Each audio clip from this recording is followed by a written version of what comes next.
welcome to my Sea Otters a Science Project video. So I decided to do a video rather than a PowerPoint or a poster. So we will be talking about sea life, or more importantly, sea otters, as that is what I decided to do my project on. So let's get to it.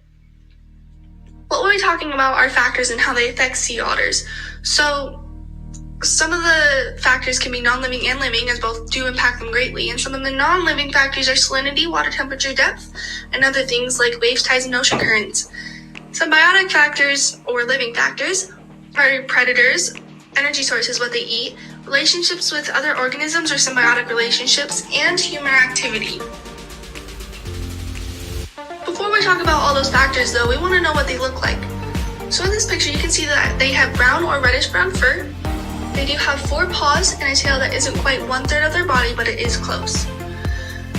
Males are larger than females, and they are 3 feet 11 inches to 4 feet 11 inches and 49 to 99 pounds. Females, however, are 3 feet 3 inches to 4 feet 7 inches and 31 to 73 pounds.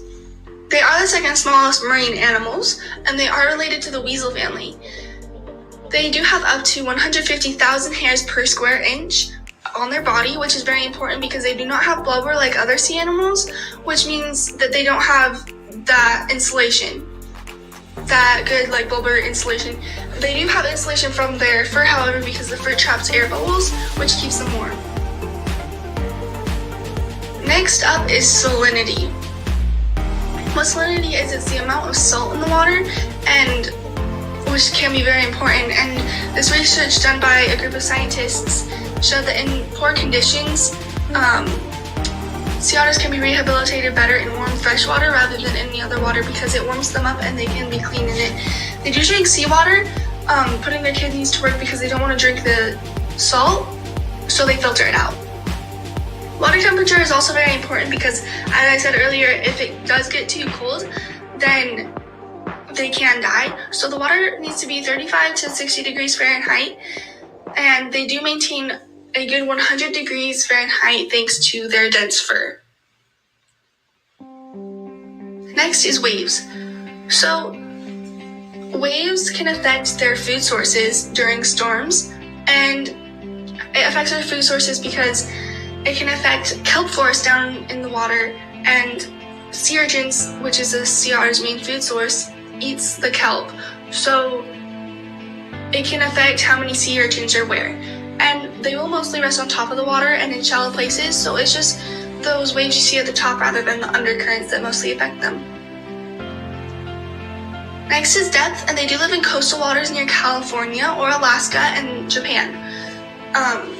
They can dive up to 330 feet, but they don't usually go down too deep.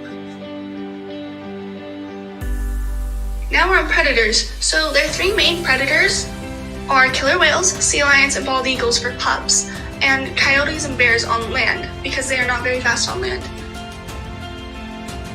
Next is their energy sources, or what they eat. So their main energy source are sea urchins, and then crabs, clams, snails, abalone, and mussels. They do have 40 plus other animals or organisms that they do eat.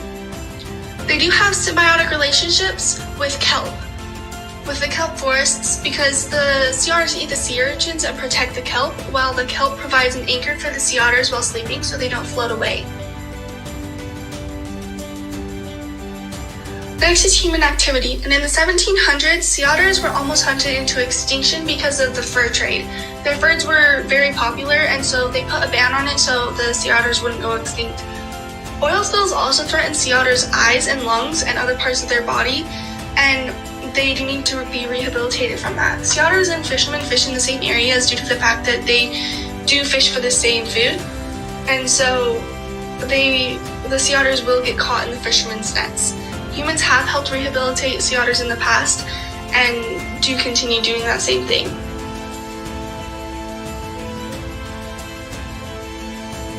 So that is the end of my video, and thank you so much for watching.